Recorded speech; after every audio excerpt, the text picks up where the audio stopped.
Okay, and you're live.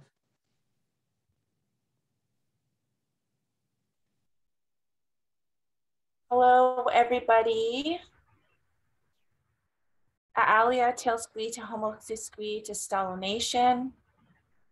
Welcome to the first in a series of online conversations that Xwexwílmexw Treaty Association will be offering in the coming months.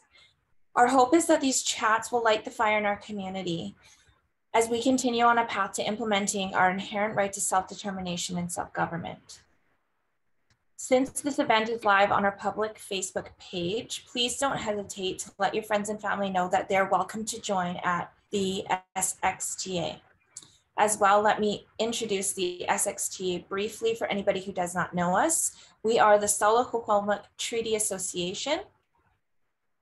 We are 6 Stalo communities that are working together to create a Xwexwílmexw government among ourselves, as well as government-to-government relationships with the provincial and federal governments. Our communities are Atchilitz, Sq'ewqéyl, Sq'ewqéyl, Xwexwílmexw, and Xwexwílmexw. We have 2 very influential speakers who are going to be discussing life after the Indian Act today. We wanted to light the fire, virtually speaking, in order to bring in an element of our culture that centers around what the fire does and how it enacts in our cultural life. In front of the fire, we believe that you must speak the truth and that the truth comes out in its own way. And so because we're living in this COVID world at this time, we cannot sit around the traditional fire as we would. And we decided to do this virtually, especially since our guest, Kim Baird, is coming to us from her community as well. Tonight, we have Xwelíqweltel, Grand Chief Stephen Point. He is the SXTA's Chief Negotiator and Chief Legal Advisor. He is currently the Chancellor of the University of British Columbia and the former Lieutenant Governor of British Columbia. Grand Chief Point practiced law and sat on the Provincial Court bench for many years. He is also a member of the Sq'ewqéyl First Nation and served as Chief from 1975 to 1999. From 1994 to 1999, he served as Tribal Chair of the Stalo Nation. During that time, the Stalo Nation entered the BC Treaty process. We've been facing the land question for quite some time, which was passed down to us from the former leaders of the Stalo Nation all the way back into the early 1970s and 80s, and probably even earlier than then, which we can discuss over this topic today. Quintil Tanat Kim Baird is the former chief of the Tsawwassen First Nation, and during her tenure, Ms. Baird helped lead her community to ratify one of the first modern treaties of BC. She is now a community member and consultant, Chancellor of Kwantlen University, and a member of the Order of Canada and the Order of British Columbia. My role today will be to start this dynamic pair off with a question and let the conversation roll from there. We have some further questions to ask.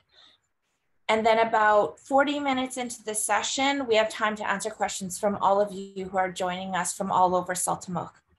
These can be posted in the Facebook live chat, and we do have someone who will curate the questions for our 2 hosts tonight.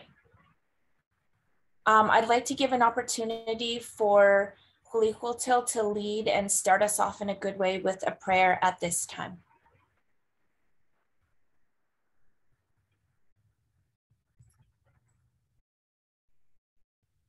Grandfather, we give you thanks for this evening. The fire that's present, it means truth. We give you thanks for the ones that worked so hard to establish this night together on the internet. And we give thanks for Chief Kim Baird for being with us tonight to talk about the treaty that she brought to her people. Grandfather, we ask that you be with us and guide us on our discussions. Help us to bring about a better understanding, bring about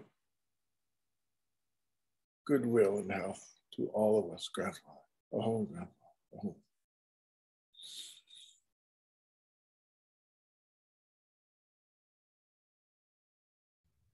Thank you very much for the prayer. Appreciate that. So right now, what we're going to do is get right into the first question of the night. And the question we have up is, your community, Kim, is now self-governing with your own land base and resources. How are these changes felt in your people's day-to-day lives? Because a lot of people in our territory cannot understand what it will mean in their own personal lives once we are entered into and ratify a treaty. Yeah, thank you so much for having me, and thanks for the opening prayer.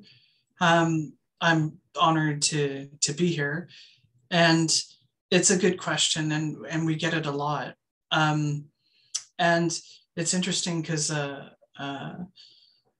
group of First Nations on the island, their grassroots people had a long list of questions. So their treaty organization hired me to interview 8 Tsawwassen people just this past couple of months to talk about life under the treaty. And so I selected 8 people of all different ages and backgrounds, and I had no idea what they were going to say. So it was super interesting.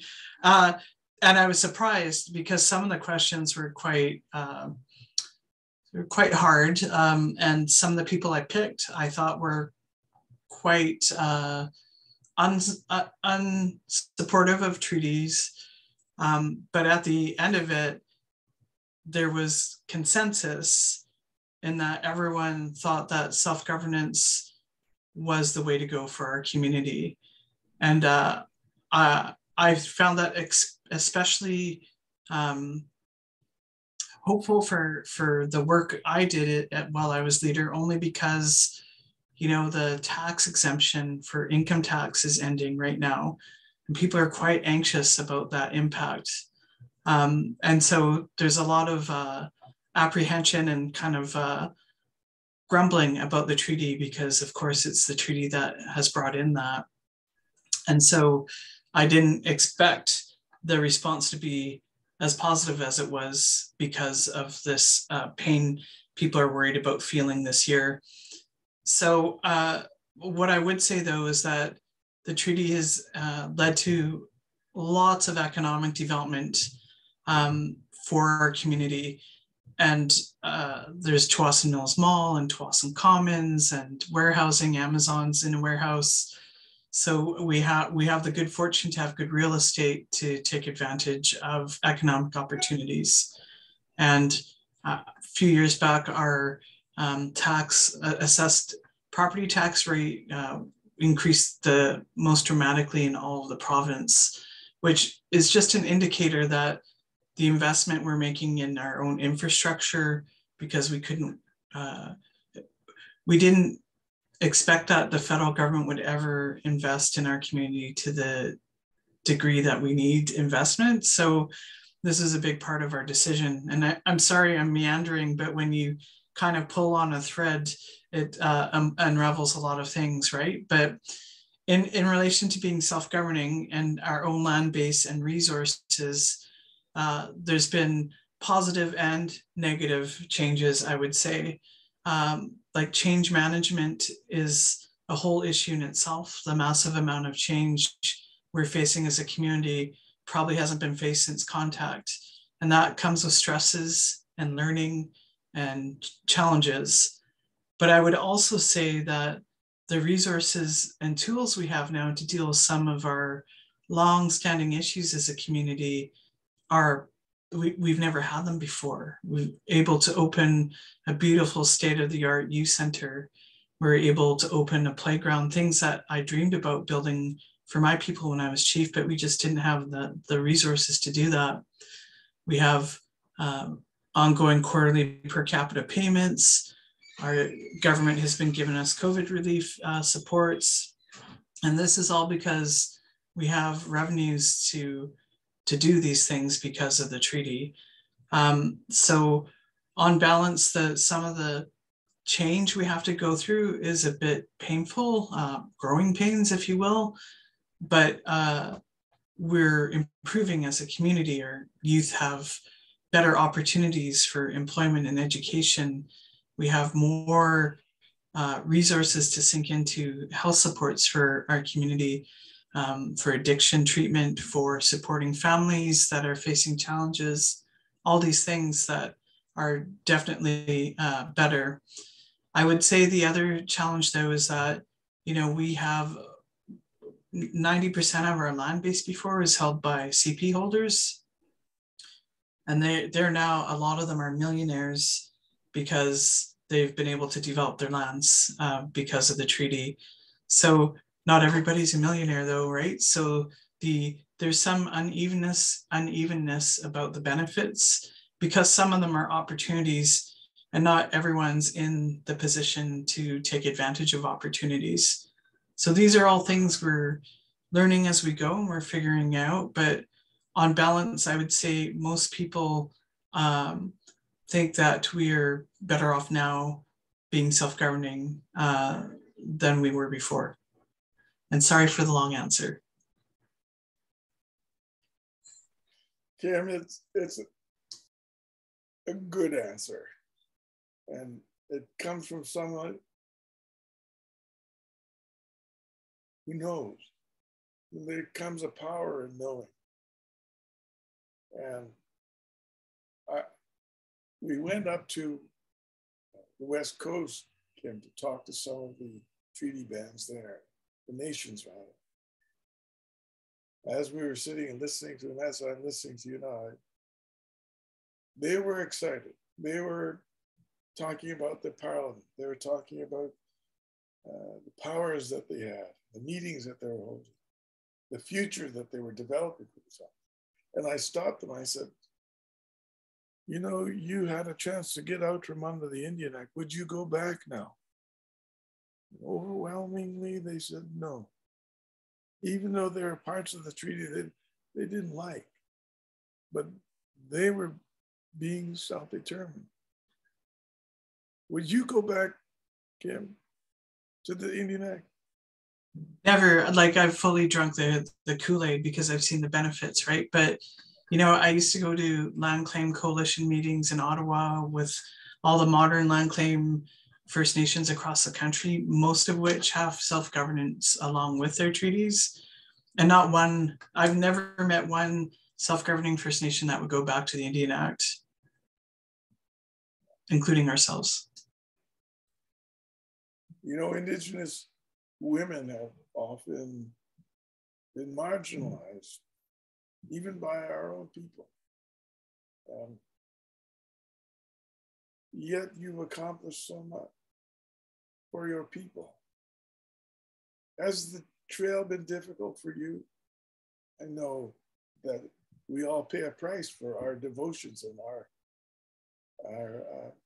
passions. Has the trail been hard for you? Yeah, I mean, it's been an unconventional trail, one I never pictured for myself, right? And I guess, I mean, I'm getting a bit personal here, but, you know, I had a challenging upbringing I saw a lot of violence and typical things a lot of Indigenous kids see. So I was no exception to that. And I guess for some reason, I found my calling, which was to work for my community. And that allowed me to channel a lot of anger I had as a youth. And so I started on council at Tsawwassen at 22 and chief at 28. And, you know, I would say that it's really hard to be a successful Indigenous woman, especially with our own people. And I've faced a lot of backlash because of that, to be really candid, right? Yeah.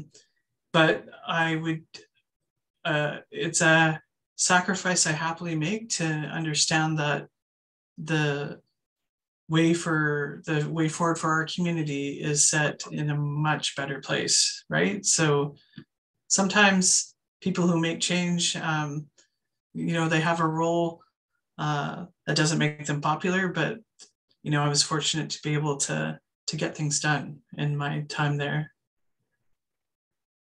You mentioned that you had to manage change, and change hasn't been managed since the arrival of Europeans. An interesting comment. I think I'll write it down and use for future reference. How are you managing change now? It's rapid, it's overwhelming, it's operating on different levels. How do you do it? Yeah, I mean, like, I would say our operation is well over 100 people now. Our lands department alone probably has 40 people to manage all the development and stuff. So there's lots of growing pains with our organization as well. And I think there's my cousin, Andrea, often, like, she made the comment to me once that, and it really stuck with me, because a lot of our people say we're just not ready for self-governance.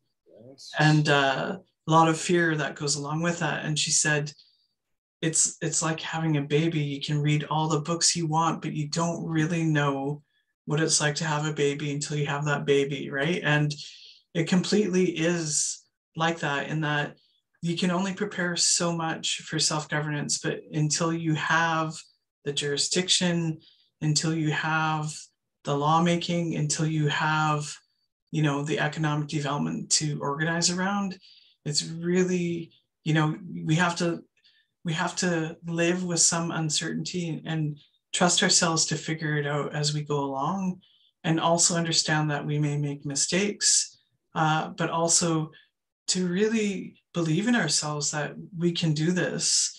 And I think that's the biggest leap of faith we have to take, that there's no reason why we can't do this. We have to believe in ourselves and in each other. And there's lots of stuff to overcome, the multi-generational impacts of colonization that have really damaged our communities and our families and our trust in each other. None of that is cleared by wrapping up a treaty with a bow. The treaty just gives you a better toolbox to fight those issues, right? So to have more resources, to provide more supports for members, to do all those things.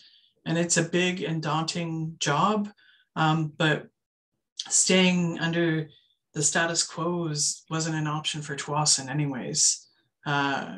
We didn't want to lose another generation to hopelessness, to being stuck, to being sort of on the fringes of society and stuff. We're claiming back our economic rights and our political rights, and it's hard work, but it's valuable work, and it's rebuilding ourselves, because, as as Xwémexw, we had those things in place prior to contact, right? So it's a different time, and we have to think about it being a modern world and all those things. So there's lots to sort through, but the journey itself and sorting it out is community building, right? So the dialogues you will have about these issues is, in fact, more important than the outcomes, because I think that's what I call our internal reconciliation,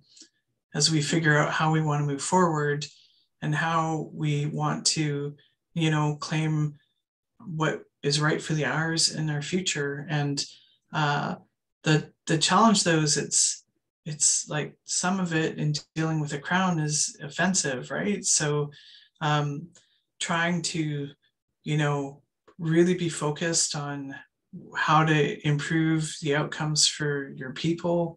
It takes focus and compromise and all these things that are really hard. And so I think in the case of Tsawwassen, I believe that, talking these through at the community level was the best way to prepare ourselves to a point. And now we're at that next phase of trying to figure out the implementation. And I just hope that others learn from our experience. If we can save anyone a minute of headache, I'm very happy. And Tsawwassen has been very open to sharing with others our experience too. Well, I'm going to go back to our moderator, Teresa, Alia. Hi. What's the next question? Or do you have a comment about what you've heard so far? She's a dynamic leader, this young lady. I think what really stood out to me in listening to you talk about the process, and especially being an Indigenous woman in leadership, was how did your community, maybe even your chief and council or the ones who were actively negotiating treaty, how did you face some of the people who are really stuck and digging their heels in talking about alternatives to the treaty path? Because as I've learned over the years, observing and working with this organization, I don't personally see an alternative path, and I don't feel like there's a whole bunch that we're losing by getting into treaty. People seem to think that there's, in some way, we're giving up this whole other package, that there's this other bigger package that's available to us out there. And as soon as we go into treaty, we're losing that because all of BC was actually ours. I think you've probably heard that narrative before, and I'm just wondering about your experience with it, and how did you as leadership in your community begin to bring all the community members with you down the treaty path and get a consensus at the community level? Well, a big part of that was envisioning where we wanted to be as a community. And my focus when I was leader was to kind of close the gaps on the socioeconomic gap that our community faced. Wellness, economic, like everything you can imagine it's so terrible on First Nation reserves across Canada. So that was the big part. Like the community's in agreement, the status quo is inadequate. Then we tried economic development and received nothing but red tape, non-Indigenous people protesting on our lands when we tried to develop, municipality refusing us municipal supply to like turn on the tap of the water pipe that was already there that we had already paid for. Like these are real barriers and structural racism that, you know, what I came to a conclusion during my leadership is thinking, oh, we'll do a land claim for land and economic development, to understanding we really needed autonomy. We understand the treaty model isn't pure sovereignty, but it gives us enough jurisdiction to lead our own lives with very limited interference from other levels of government. It's shared sovereignty, some people have called it, and it is a compromise. It's within the parameters of Canada and all these things. But I guess in our view, looking at it very pragmatically, for the goals we set as a community to close those socioeconomic gaps, we needed a better toolbox than you can get under the Indian Act, and the treaty was the best toolbox. 12 years have passed. There's been other case law, the Chilcotin decision. There's been talk about comprehensive reconciliation agreements that are treaty-like agreements. But at the end of the day, I think they're pretty much the same as treaties. People want to call them something different, right? People confuse the process with the outcome too, right? The thing I had a lot of challenges when I was leader was that, you know, I had my peer chiefs telling me I settled for too little, that I said, if you want to negotiate a better deal, go negotiate it. But I also had my neighboring First Nations that said I had taken too much. I was infringing on their rights. So it's a super complex area, especially, you know, I think as Coast Salish people, there's 54 of us, and I had 50 overlaps to deal with in our discussions, right? So, and I had a lot of my neighbors fearful about how our treaty would impact them. I don't think it has impacted them. We haven't taken anything that's exclusive to us except for our small land base. Sorry, I'm meandering again, but your question raises a lot of issues, right? And I think right now the governments are opening up some of their mandates in relation to, like, I think they're going to potentially extend the tax exemption period to 50 years instead of 12 years. We'll see if that happens in the next couple of years. They're a little more flexible on some of the language lawyers fight over in the treaties. I'm not a lawyer, so no offense, Stephen. But what I would say is that we have very limited need to open our treaty, and what is tattered is our self-governance sort of manual, right? That's the thing that is alive in our community.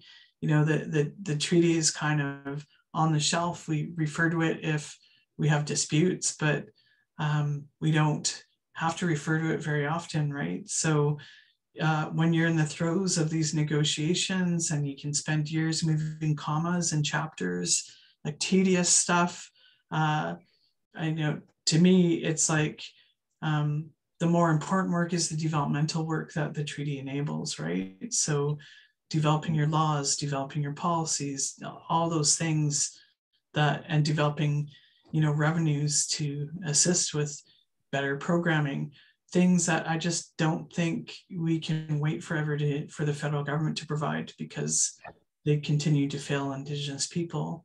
And I think that they will continue to do so, right? So anyways, people keep saying there are new, better sorts of agreements. I haven't seen one yet. Happy if they do evolve into something better.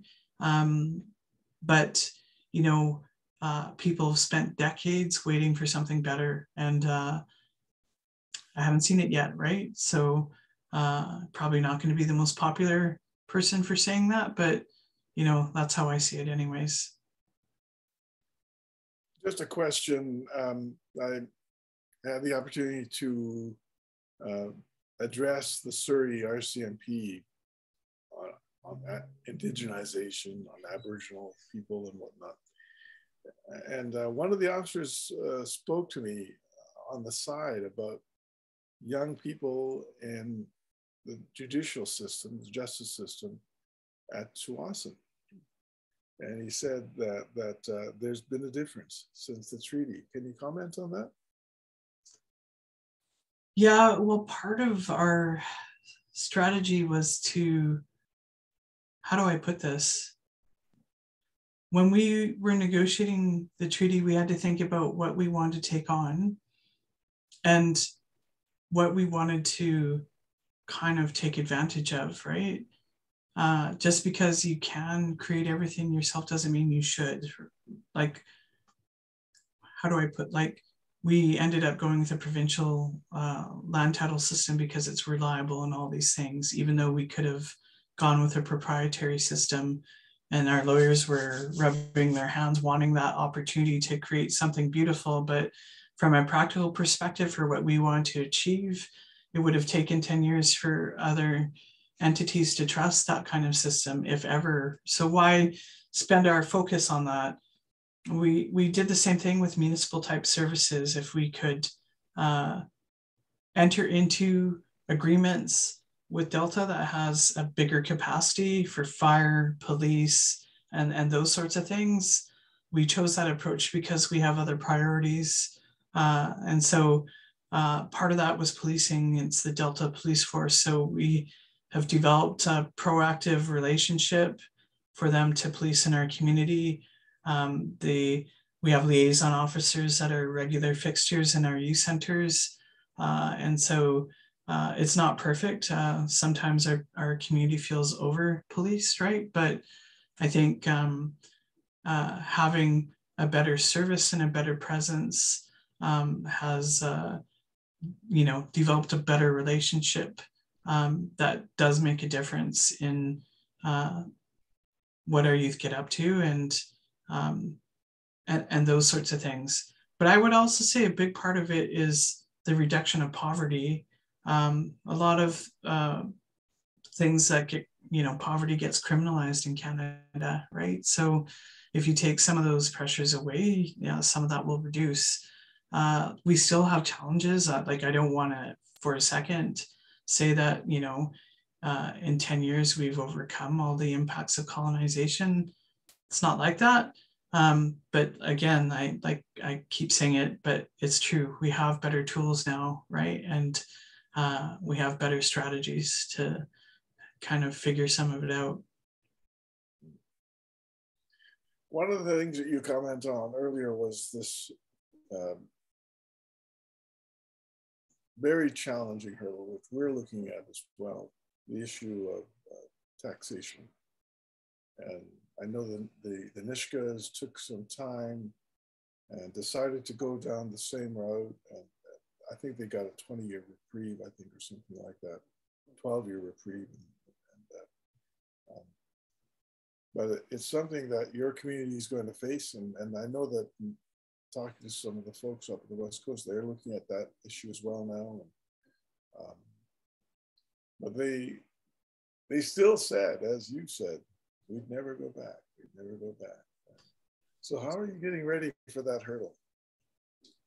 Well, so couple things. We found that our members were kind of really fearful over things that they didn't have control over. With sales tax, you kind of control what you purchase, right? So you know what you're in for there.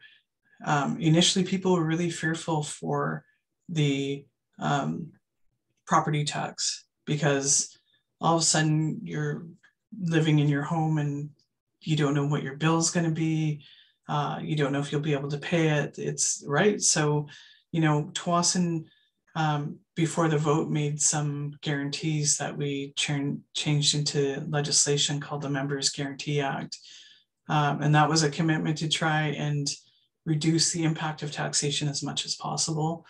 Because on the flip side, while our members at some point will have to pay property tax, the province has deferred that for a couple of years while we figure stuff out.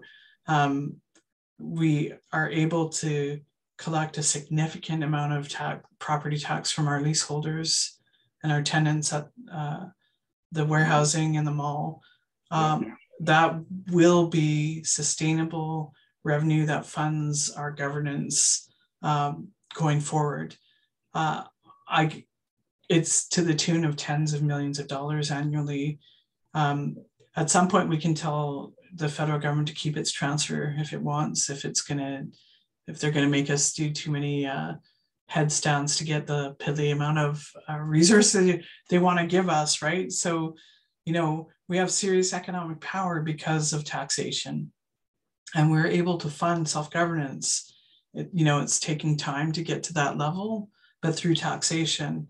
So the trade-off is worthwhile if we can manage the impact to the community, because these federal positions are somewhat unfair because it's taking longer for our communities to see the direct benefits of treaty to all of a sudden have their income dramatically drop by income tax. It just it feels mean-spirited, if you know what I mean. It's not based on people's increased incomes or anything like that, right? It's arbitrary. And so Tsawwassen First Nation's trying to use its revenues to help smooth that out a little bit, to help members so that the taxes they have to pay will be mitigated somewhat, right? To make it more tolerable for everybody. And Tsawwassen has the resources to be able to do that. So not everyone's in that situation, but back when I was chief, we made a commitment to try and find ways to do that, and we're trying to do that. I would also say that the trust fund that is building up with economic development proceeds, and the proceeds of which are going towards community per capitas and stuff like that. It really closes the gap on those tax impacts as well. So I think, you know, we're going to get to a point where after we figure out how to transition through that the benefits of taxation will be what funds our self-governance, right? That was one of the issues that we've been grappling with as well, and the idea or the question arises: what am I personally getting out of this treaty? Right? How do I walk away a better person, right? And one of the things that's come up is the idea of distribution. You know, you sort of see this in arrangements across the United States where individuals did benefit directly from the treaty. Did Tsawwassen give out individual benefits like that? Yeah, we paralleled the NISCA for the ratification. We gave our elders a $15,000 per capita because we wanted them to immediately face benefits for having waited so long, right? And then we have all kinds of other per capita distributions. I have mixed feelings about it, and I think there should be more work done in relation to the right balance of how to spend our money based on individuals, programs and services, infrastructure, and all the needs we have. And I think there's somebody should fund some work to look at North America examples, because you found some communities that gave out really high distributions. Their kids didn't go to school anymore, lots of social problems, lots of deaths, those sorts of things. We have to think about that, right? And it's easier to think about it before you have wealth, would be my suggestion. And look at that before there's money burning a hole in the bank account, right? So if that was one thing we could have done sooner that we should have, I think that's an area that would have been helpful. But we do have problems, but it's for managing wealth instead of poverty, right? So it's a way different situation and a better one, but not without its problems, I would say. Mm-hmm. One of the things that we're struggling with as we're moving forward with developing our constitution package is community consultation, having to go out and explain to people what we're doing. How often did you do community consultation, and was it successful, did you think? Yeah, I mean, I had, I think 92% of Tsawwassen people participated in the treaty vote. Wow. So that took so much work. I was a freak about consultation and making sure people had access to every bit of information that they wanted. And it was challenging because it's like, it's not common dinner talk at our table, the constitutional status of treaty lands, right? So, or anybody's table, right? So, trying to explain a complex document to people in an accessible way takes a lot of effort, but it's doable. And I believe that, if people have adequate information, they make good decisions, no matter what their education level, no matter what their background. And for that level of participation in the vote just showed that our investment in engagement paid off, right? 70% voted in favor. Still, some people were opposed, but I was very inclusive of all voices in our engagement processes, and it helped us innovate. It helped us make better solutions, not perfect solutions, but you need all those perspectives, and to try to balance them, I think, to have the best, solutions on any issue you're working with. That's my belief anyways. I remember a couple of times when we were invited to Tsawwassen, you made use of the Longhouse, you made use of the feasting and the ceremony. Was that important to you to do that? I don't know. I mean, it's Tsawwassen. We lost our Longhouse for about 50 years. And so when it was reinstated, just to reintegrate it into all aspects of our life was important, right? And that means kind of the real old teachings and old ways, but also innovating to make sure it's part of our contemporary view of the world too, right? So that's kind of the challenge and the magic of constitutions, is kind of taking our traditions and our values and incorporating them in a way that meets our future needs, in a way that fits. And I think, you know, I see our legislature sitting, sometimes it's in Longhouse, sometimes it's in a rec center. I keep bugging our government to build a proper governance building for our people. It's been 12 years, and I think we're the only Treaty First Nation I know of that doesn't have a proper building for that, right? So, you know, I'm going to keep pushing for that, right? But I don't know. I think that it's once you get out from the Indian Act and think about what you want to achieve, and you think about what's possible, there's so much that can happen, right?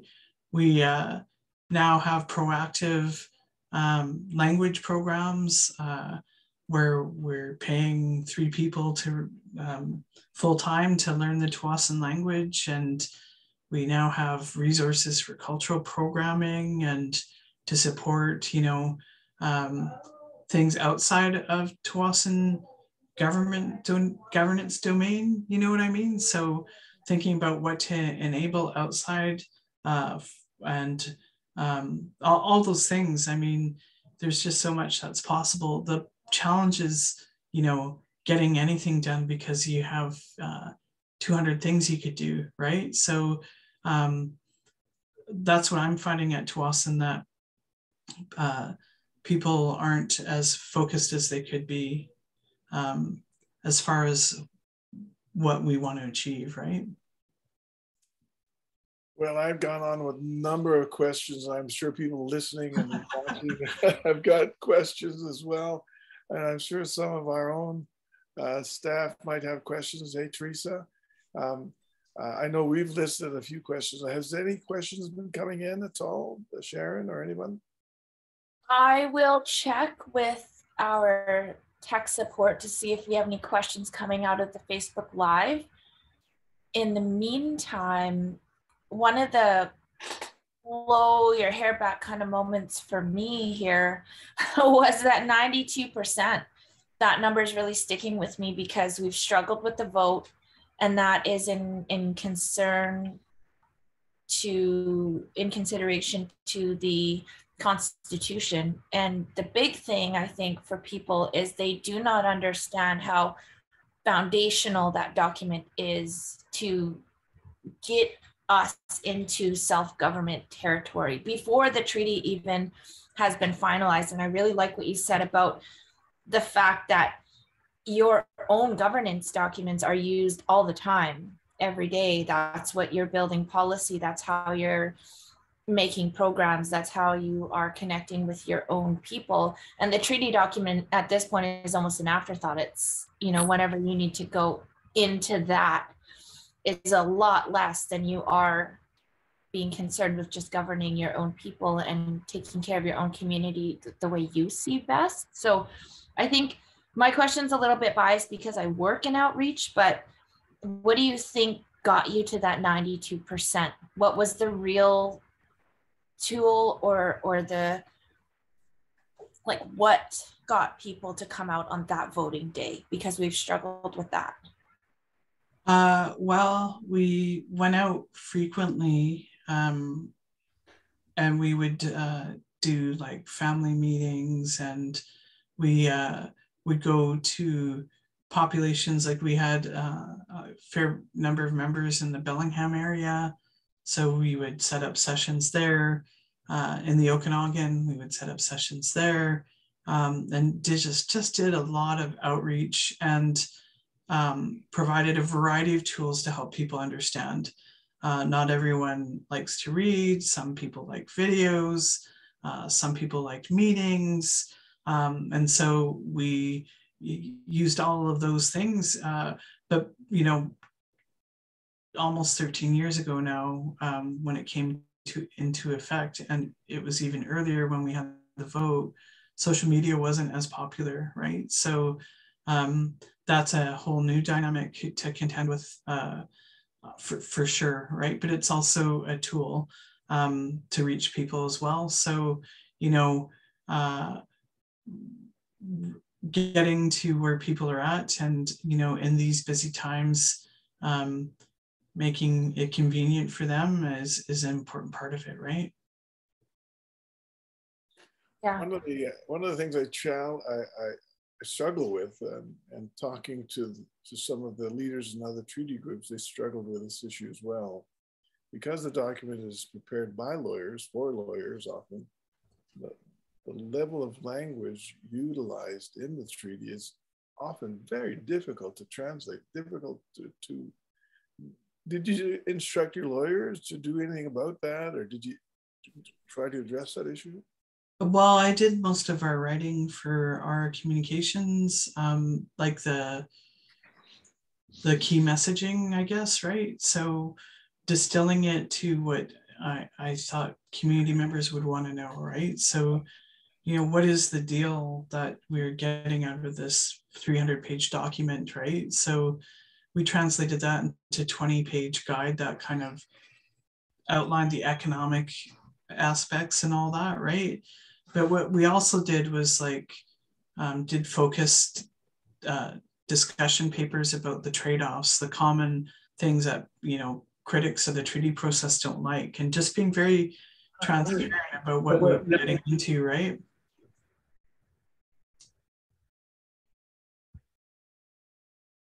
I don't know what that was. Was there something in the background there, Teresa?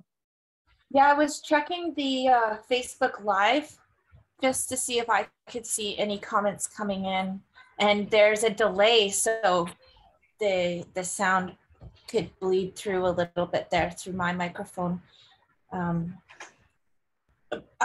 We're just waiting to see if we have any comments from our community members. We have 25 people online with us right now, which is amazing. I want to thank everybody that's been with us since the beginning, since we came on, and continued to stay with us throughout this discussion. I think the big difference in having Kim here is we get to hear from the horse's mouth. We get to hear exactly what it's been like for you post-treaty, and especially since you were in that leadership role. And it's refreshing to hear that we're doing all the right things. We have community engagements. Before COVID, we're visiting our community members across the line and working to engage people in absolutely every way possible. The Constitution is something that people aren't used to talking about, but I believe because we've based this document on our own teachings and our culture and our language, that it has a great foundation to be successful in governing the Stalo territory. And what's unique about us is that we are 6 communities coming together, not just one.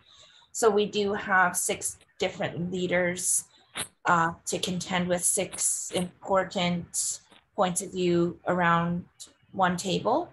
And of course, they represent their chief and council. And of course, they represent 6 very different communities, different land bases, and different concerns, different populations, different numbers.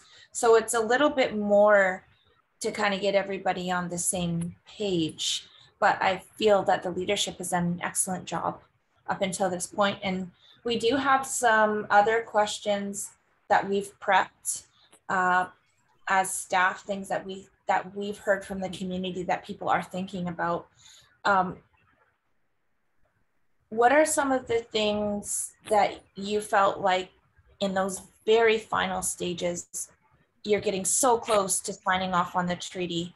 What were some of those challenges that you faced just as you were crossing the finish line? Oh my goodness, there was a few of them. First, I'll say though, we also used advisory committees to help us to ensure we had a cross section of people advising our negotiations, our constitution, and those things. And we coupled that with surveys to the community on some critical issues that we thought they should have a say in relation to what our form of government was going to be, or how long the term was going to be, some of those more controversial things, at least they were in my community anyways. So we used different tools and put them together to try and bring people in. And we would get advice from a smaller group to kind of give us a sense if, what the community felt about an issue, and then we would verify it by having the community participate by voting on it and engaging on it beforehand, right? So just for your information. So on your question about the final push, the first major issue that came up was that the federal government became more and more difficult. They were, sorry for the language, but worried about ass covering. And so they kept putting harder and harder things on Tsawwassen to deal with. I was determined to get them off our backs. They just kept proving the whole reason why we needed a treaty, so that they couldn't fart around with us like that anymore, right? So it was hard though, like they were really asking us to, with the capacity we had, to do some really difficult things, because they, had bureaucrats behind a desk twirling a pencil, dreaming up sort of fears, right? So that was terrible. And then the second thing was we had these Indian Act bylaws, and we didn't know if on the effective day that our new laws could completely replace them without a community vote based on what the bylaws said. So out of abundance of caution, we decided to do a community vote on a few laws right before the effective day. And so if the community had not, and a constitution amendment, so that was in between the treaty vote and the effective day. And so I was terrified, like, what if they rejected it? Then what, right? But it passed the same levels that the treaty passed, and the community took a leap of faith to embrace self-governance, and we hit the ground running on the effective day with 23 laws to replace the Indian Act. So, but that was stressful, right? We didn't foresee that. So there are, things like that you should talk to Tsawwassen about if you ever get to that point where you can think about those transition issues, right? The final thing is that there was no funding from the Treaty Commission between the treaty vote and the effective day, because back then, we were the first through the BC treaty process, right? So everyone thought, the treaty's passed, Treaty Commission's role has ended. The government thought the treaty's passed, you'll get your money on the effective day. And we had all this work to do, right? So that was a big gap. And I think the process has fixed that since. War stories.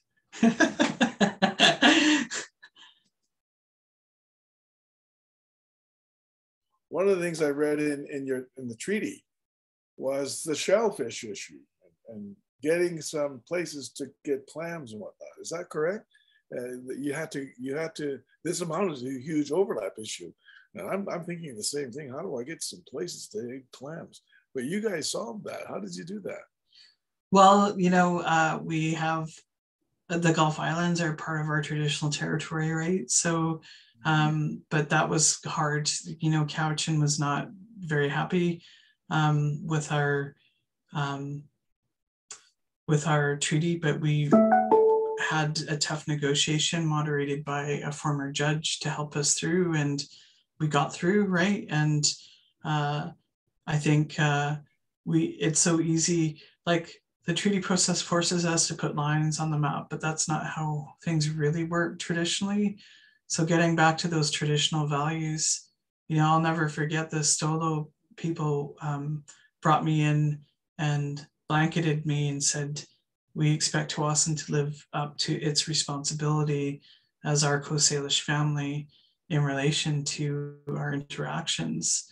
And I think that was 10 times more effective than any legal agreement could be in relation to, you know, me being reminded how to conduct myself as a leader with respect to your people, right? So I think there's a lot of things we can turn to our traditional ways, but you know, we've been forced into such such a scarcity of resources in our communities that it's kind of made us a little less generous than we were traditionally, I would say, right? So I think we've got to, you know, set the table so that everyone can sit at it.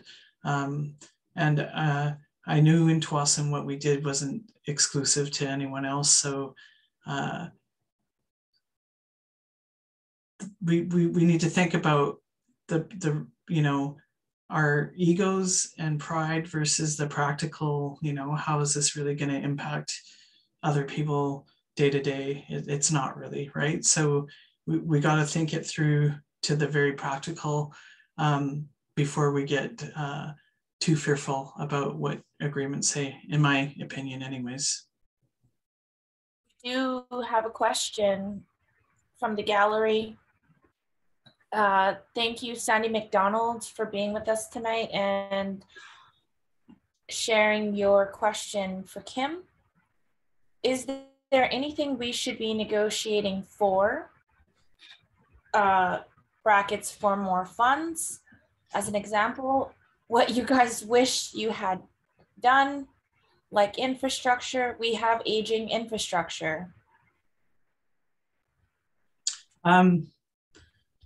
If you can get more, you should get more, I guess, right? I think if you have the ability to do some of that developmental work while you're negotiating, that would be a better approach, but it's really hard to dedicate funds if you don't know at the end of the day if the community is going to have buy-in to that approach, if you get what I mean. So it's a big chicken and egg issue, but there is so much work that needs to be done in relation to, you know, when we reached the effective day, or when we ratified the treaty, I had to go recover from triple pneumonia. I had pneumonia in 2 parts of my lungs, both lungs, 2 parts in one. And then I had to think about, oh no, we have a treaty, now what?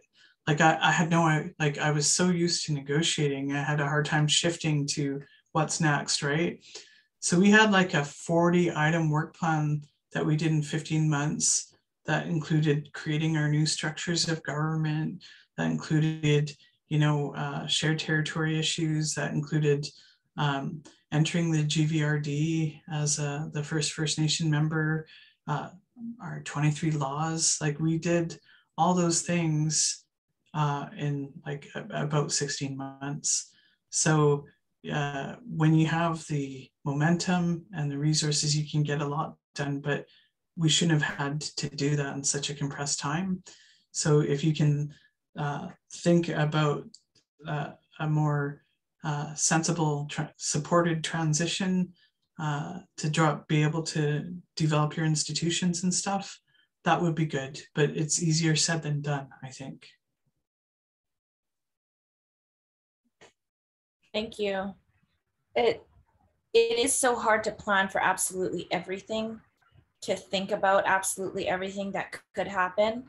And I really believe that Tsawwassen has led the way in terms of what you've been able to accomplish in your territory. It's really inspiring. And some of the things you said tonight have just hit home. I think, like Grand Chief, I want to write it down because it's really profound knowledge that you have, especially I think when you said our ways and the meaning behind being blanketed and reminded of your role and relationship to your neighboring territories was far more impactful than any agreement or law could strike an impression upon you.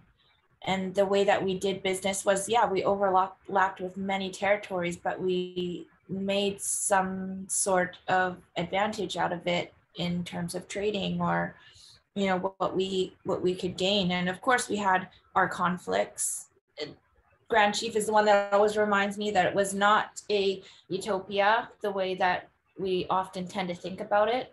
There was conflict and there were wars and there was different ways of handling things back then, but we have all the more tools today to do things in a good way, I guess, with the traditions and with the modern day tools. So just thinking about that and getting close to the time where we should be wrapping up the Zoom, I'd love to hear some final thoughts from either or both of you.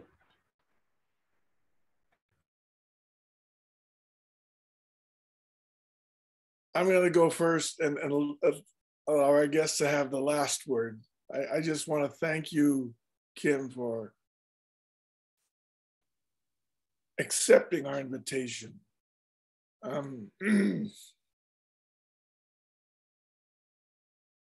You know, not everybody can do this work. And I'm listening to you now, I know that it couldn't have been anyone else. You have integrity.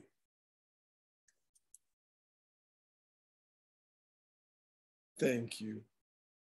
Thank you. Wow, I'm always pleased by how supportive you've been to us and to us. And Stephen, I remember you gave me good counsel during really tough times, and there weren't a lot of people willing to do that because this is controversial stuff, right? And I remember you felt bad when, you know, First Nation people were protesting the legislature for Tsawwassen treaty. I remember when I invited critics to the treaty process into my community, you came and stood by our side to tell everybody it's our decision, right? You were even advising me not to do it, but I knew that I knew my agreement better than they did, right? So I just want to really, and you came to our legislature and our first sitting to really make us feel proud about the scary step we had just embarked on. So really appreciate all your help and happy to return any bit of advice in kind. It's the least I can do. Haichka. Thank you, Kim. I definitely echo those feelings and those words. Watching Grand Chief all these years in his role as a leader to the people, both in the Longhouse and our cultural ways and on the front lines sometimes of some very controversial topics and shifts in our communities over the last 50 years has been incredible and challenging, I think, even for me at being a family member. So just to see the passion and the connection, the connection of two leaders tonight has been really inspiring. And I love to thank you both for being so candid and being available to everyone tonight. We're gonna wrap up with one last question because I don't want to leave anybody who's online unanswered. It's been really important for us that we make this accessible to community first. So one last question and then we will say Hama for tonight. From Dawn Marie, What point was the most fearful during the process for you? This is pretty loaded. What is the hardest part we should prepare for?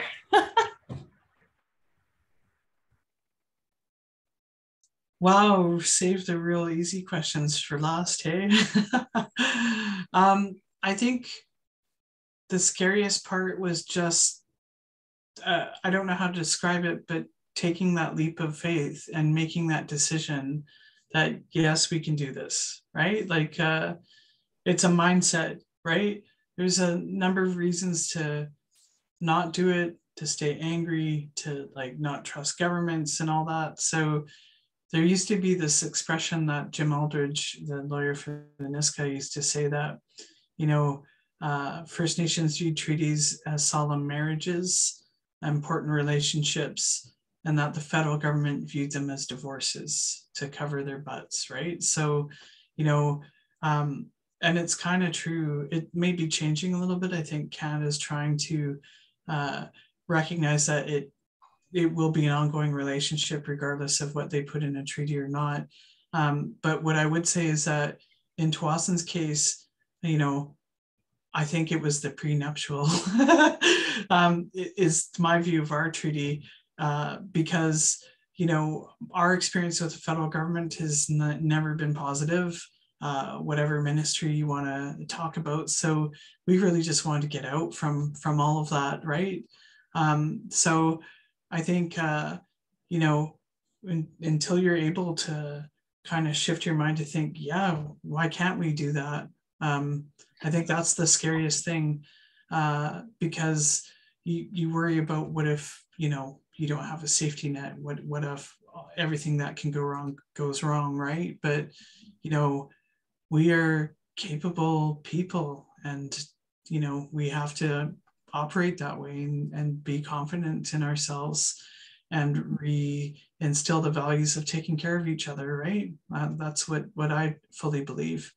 The other thing to prepare people is it's hard to manage expectations because, you know, there's lots of things happening at the office, but not all of it's visible. And so people have high expectations about all their problems being solved, you know, when the treaty gets voted on. And again, the treaty is just a toolkit.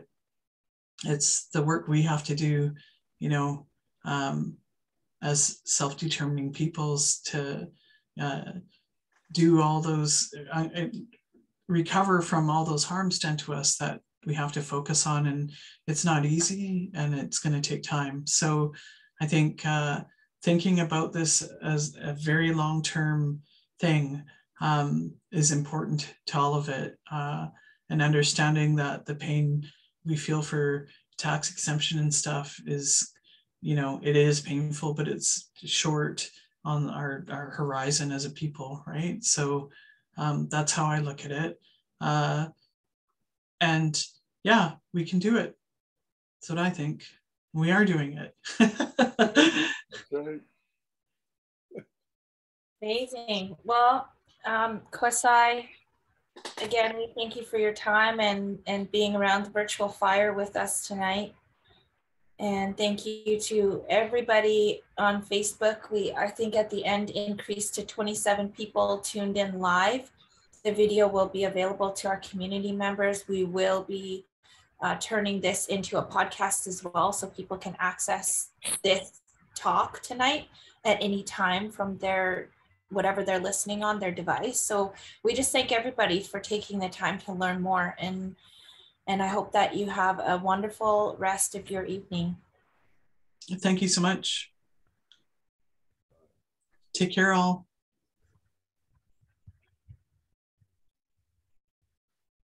Oh, okay.